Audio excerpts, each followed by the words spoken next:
Chapter 11.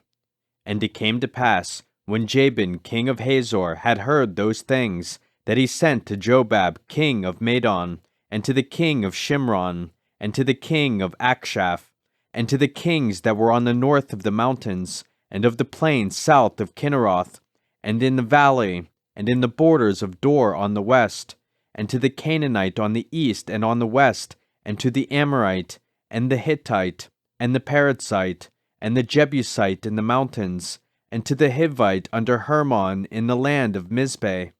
And they went out, they and all their hosts with them, much people, even as the sand that is upon the seashore in multitude, with horses and chariots very many. And when all these kings were met together, they came and pitched together at the waters of Merom, to fight against Israel. And the Lord said unto Joshua, Be not afraid because of them, for tomorrow about this time will I deliver them up all slain before Israel. Thou shalt hawk their horses, and burn their chariots with fire.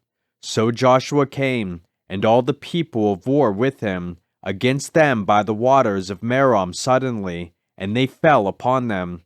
And the Lord delivered them into the hand of Israel, who smote them, and chased them unto great Zidon, and unto Mizrephoth Maim, and unto the valley of Mizpeh eastward.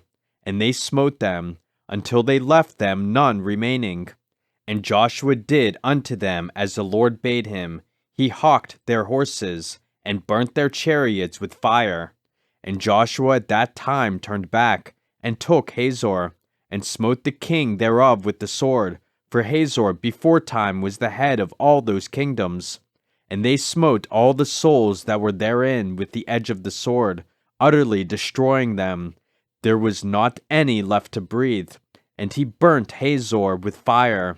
And all the cities of those kings, and all the kings of them, did Joshua take, and smote them with the edge of the sword.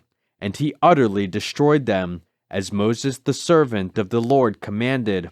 But as for the cities that stood still in their strength, Israel burned none of them, save Hazor only.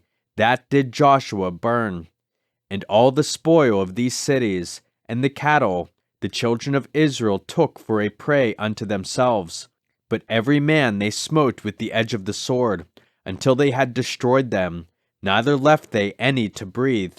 As the Lord commanded Moses his servant, so did Moses command Joshua, and so did Joshua. He left nothing undone of all that the Lord commanded Moses. So Joshua took all that land, the hills, and all the south country, and all the land of Goshen, and the valley, and the plain, and the mountain of Israel, and the valley of the same, even from the Mount Halak, that goeth up to Seir, even unto Baalgad, in the valley of Lebanon under Mount Hermon. And all their kings he took, and smote them, and slew them. Joshua made war a long time with all those kings.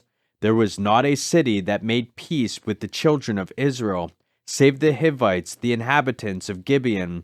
All other they took in battle. For it was of the Lord to harden their hearts, that they should come against Israel in battle, that he might destroy them utterly, and that they might have no favor, but that he might destroy them, as the Lord commanded Moses. And at that time came Joshua, and cut off the Anakims from the mountains, from Hebron, from Debir, from Anab, and from all the mountains of Judah, and from all the mountains of Israel. Joshua destroyed them utterly with their cities.